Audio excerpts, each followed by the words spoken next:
Ben, je suis très content d'être sur le mensuel, ben voilà.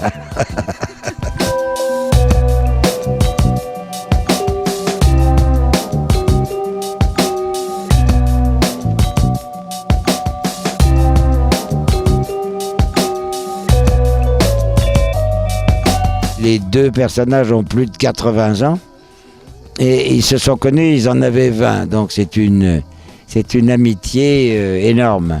Comme tous les gens de gauche, Clémenceau était un homme qui voyait l'avenir.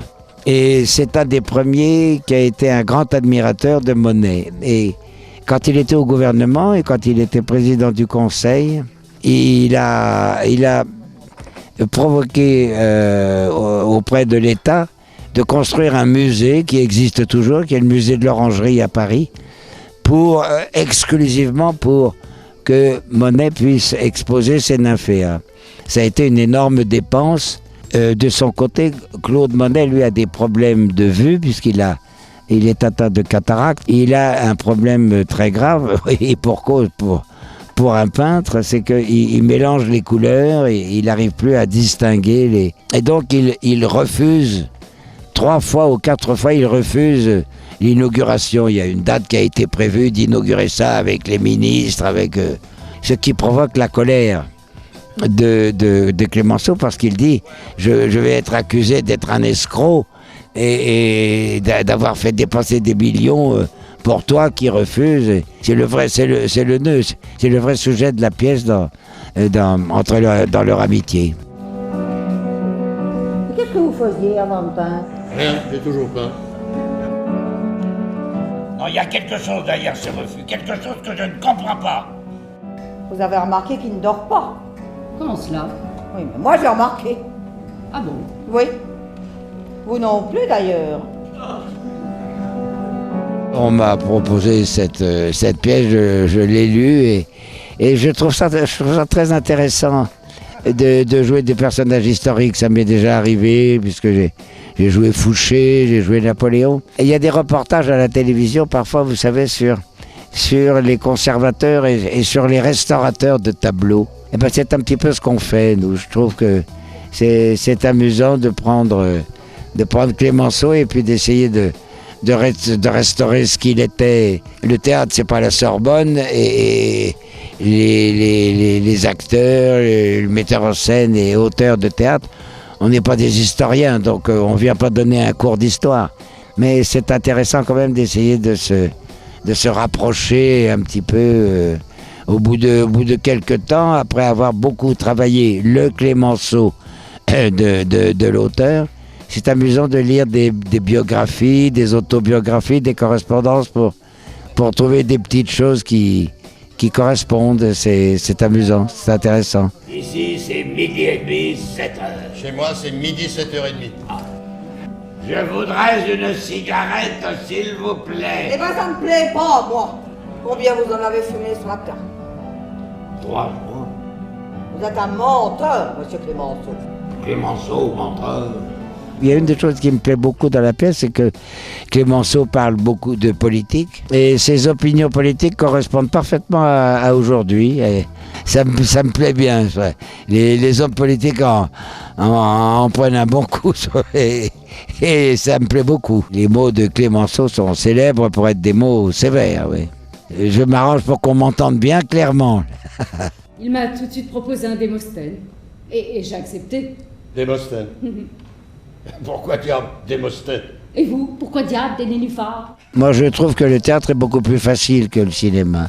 C'est beaucoup plus facile pour 2 raisons majeures. La première, c'est que la concentration au théâtre, elle est très forte, extrêmement forte, mais pendant 2 heures. C'est tout. Au cinéma, la concentration est beaucoup plus fatigante parce qu'elle dure 8 heures. Sous prétexte que les techniciens changent d'axe on ne peut pas complètement se déconcentrer, c'est pas vrai. Et l'autre raison majeure, peut-être encore plus importante, c'est qu'il y a la chronologie. Au théâtre, la chronologie, elle est naturelle. On commence par l'acte 1, puis 2, puis 3, puis 4. Donc il y a une chronologie naturelle. C'est une des choses les plus importantes pour un acteur, la chronologie. Prendre un personnage dans un état et puis après son état psychologique, émotionnel évolue.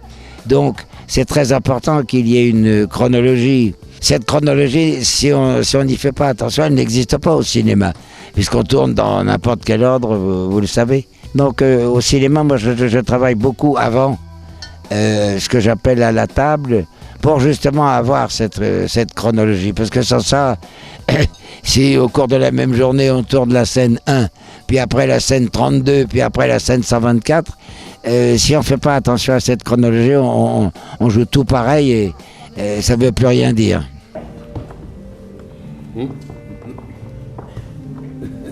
Mon ami, donnez-moi une date. Non. Oh, allons. Barbichette. J'ai appelé merci parce que c'est le compliment qui me plaît le plus. Moi j'adore quand de temps en temps je croise des gens et qui me disent merci. Je me dis ah bah tiens, en voilà, je lui ai fait oublier ses emmerdements pendant 1h30. Ben, c'est très satisfaisant. Mais c'est même pas ce qui me retient de ne pas te provoquer en duel. Un duel, mais quelle bonne idée. Au pistolet? Bah, l'épée, si tu préfères. L'épée, c'est ça, encore mieux. Quand j'avais 20 ans, je pensais qu'à déconner et à m'amuser. Et c'est d'ailleurs ce que je fais, hein, parce que je n'ai jamais eu l'impression de travailler. Moi, je m'amuse. Vous savez, il faut bien tenir compte de la grammaire. Et un des mots principaux pour qualifier notre travail, si j'ose dire, qui n'est pas un travail, c'est de jouer. On joue. Moi, ça me rappelle quand j'étais à l'école. Quand j'étais à l'école, il y avait des classes de mathématiques, de géographie, d'histoire de France. Ça m'emmerdait profondément. Mais entre ces classes, il y avait des récréations.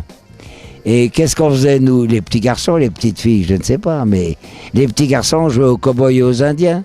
On jouait aux gendarmes et aux voleurs. Et qu'est-ce que je fais aujourd'hui ? Je joue aux gendarmes et aux voleurs. Un jour, je suis le gendarme. Le lendemain, je suis le voleur. Aujourd'hui, me voilà Clémenceau. Avant-hier, j'ai été Napoléon. Et peut-être que dans une prochaine presse, je serai un mendiant, j'en sais rien.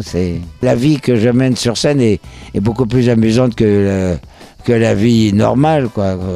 Quand on voit tout ce qui se passe, tout ce que les médias mettent en valeur, je préfère 100 fois l'heure et demie que je vis sur scène que ce que je vis dans la vie. Oui, c'est beaucoup plus rigolo, c'est beaucoup plus amusant.